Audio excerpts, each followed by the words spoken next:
Շնորհակալություն։ Պարոն Թադևոսյան, ինձ երկու հարց է հետաքրքրում, առաջի հարցը, որ արդյոք դրանք 60 հոդվածի տակ ընկնում են, թե ոչ, սա շատ կարևոր է, հաշվի առնելով, որ Հայաստանում շատ տարածքներ կան, որոնք որ 60 հոդվածի, եւ ընդհանրապես 60 հոդվածի կարգերն էլ պետք է իրականում մենք դիտենք, որտեղ ժամանակին 60 հոդված կարգավիճակը տվել են, բայց այսօր նայում ենք այս շուկայական հարաբերություններում հնարավոր է, որ այդ մասում ինչ-որ այլ պայմանագրային հարաբերություններով մարդիկ կարողանան եւ կառուցեն եւ դա այլ կարգավիճակ ունենա։ Եթե նման միտք ունեք կամ նման կարծիք ունեք, սա էլ է ինձ շատ դուր գալիս։ Մյուս ամենակարևոր խնդիրը, որը որ բոլորը մեզ բողոքում են եւ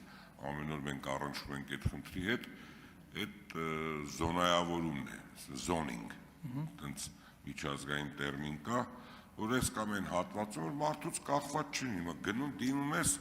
դարել են գժանոցը, այդպես ոնց կլինի, դիմում են, ասում չգիտեմ ինչ, այն մի հատ նամակ ուղարկում 7 հոգով կարդում են չեն հասկանում։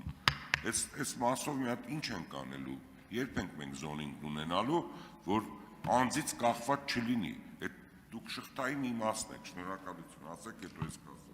Շնորհակալություն հարցի համար, պարոն Սուքիասյան, խնդիրի տեսեք 60 հոդվածի վրայի կառուցված ինքնակամ շինություններին, եթե հարցը անդրադարձ կատարենք, մենք միշտ ասել ենք հետևյալ տրամաբանությունը, որ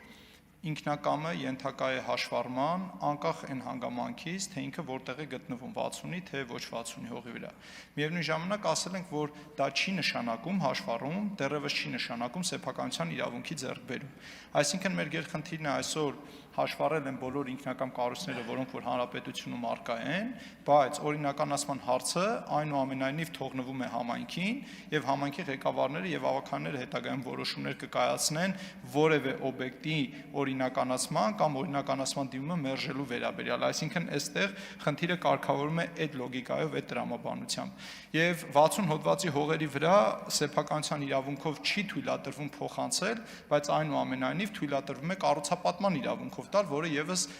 քաղաքաշինական տեսանկյունով զարգացման լայն հնարավորություն է տալիս։ Իսկ գոտեվորման վերաբերյալ մենք եւ արձագանքեք նոր շարունակեմ։ Խնդրեմ արձագանք։ Արդյոք ոչինչ կախված չի նրա, մեր ամբողջ պահանջը եւ ամբողջ աշխատանքը նա պետք է լինի, որ մի մարդուց կախված չլինի, այլ համակարգ լինի։ Հիմա լավ, ի՞նչն է պատճառը, դրա եղածն ինչ է, որ թեկուզ թող տան քաղաքում ասեն, այս հատվածը, այս ինչ զոնան է, այս ինչ կտորն է, այս իրավունքների մեջ է, մինչև 20 արգա, բայց չկա այդ բանը, մարդիկ դիմում են, ունգնում են խնդիրների առջև, մարդը գնում է վարկա վերցնում, գնում է ուզում է այս ծրագիրը կատարի, այն ծրագիրը ինչ-որ մի մարդուց կախված է լինում, հիմա տեղ միտումներ է լինում, միտում չի լինում, սա պետք է շատ արագ լուծում տակ, եւ ամեն անգամ ասելով, որ հետո կլուծվի կամ լուծում են, ոչ թվայնացեք եւ արագ լուծում տվեք, որտեղ ամեն օր այդ մարդիկ բողոքում են, հետո ցույց են տալի, կողք ասում են, այս նայեք, հետո ասում են, այն նայեք, ինչի համար,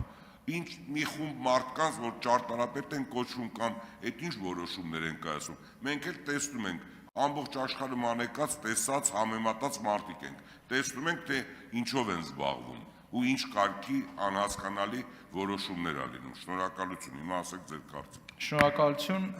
ուրեմն ձեր բարձրացված հարցը իրական գործառույթային տեսանկյունով գլխավոր հատակագծերի հաստատման եւ կառուցակարգերի հաստատման մասով չի վերաբերվում կադաստրի կոմիտեին, բայց ես կփորձեմ պատասխանել իմ ընկալում այս